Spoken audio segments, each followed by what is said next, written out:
తెలంగాణలో అడ్డగోలు అబద్ధాలు చెప్పి కాంగ్రెస్ అధికారంలోకి వచ్చిందని కేటీఆర్ విమర్శించారు.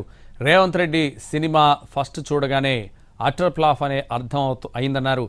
ఆ ఫ్లాప్తో తెలంగాణ ప్రజలకు నష్టం జరిగిందన్నారు.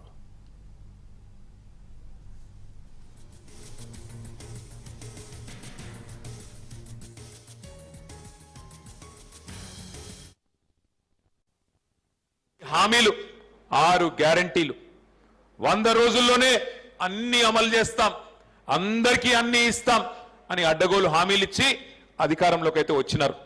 మరి ఒక సినిమా ట్రైలర్ రిలీజ్ అయితేనే చెప్పేస్తున్నారు చూసి సినిమా హిట్ అవుతుందా ఫట్ అవుతుందా.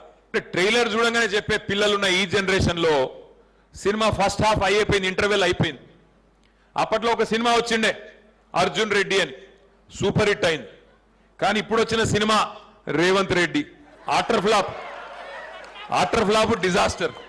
ఫస్ట్ హాఫ్ ఇంటర్వెల్ అయిపోగానే ఎక్కడో అక్కడ తల పట్టుకొని కూర్చున్నారు, ఎప్పుడు పోతాడరా నాయన అయినా అని. ఈ రేవంత్ రెడ్డి అనే సినిమా వల్ల 4 కోట్ల తెలంగాణ ప్రజలకు నష్టం వస్తున్నది, అది బాధ.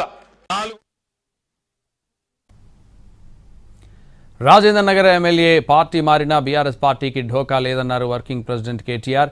వచ్చేది బీఆర్ఎస్ ప్రభుత్వమే అని జోస్యం చెప్పారు.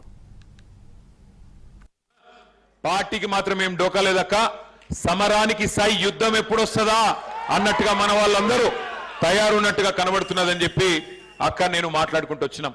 ముఖ్యంగా నచ్చింది ఏమంటే ఉడుకు రక్తంతో ఉరకలెత్తే ఉత్సాహం ఉన్న యువత ఇవాళ రాజేంద్ర నగర్ లో అక్కడి నుంచి ఇక్కడ దాకా బ్రహ్మాండంగా మాతో పాటు కలిసి కదం దొక్కి ఇక్కడ దాకా తీసుకొచ్చినందుకు మీకు ధన్యవాదాలు. ఇవాళ రాష్ట్రంలో కాంగ్రెస్ ప్రభుత్వం చేతిలో దగాబడ్డ ప్రతి బిడ్డ, రైతు బిడ్డ కావచ్చు, లేదా ఒక సామాన్య మహిళ కావచ్చు, లేదా ఒక పెద్ద మనిషి కావచ్చు, 2 లక్షల ఉద్యోగాలని చెప్పి మోసపోయిన తెలంగాణ తమ్ముళ్ళు చెల్లెలు కావచ్చు.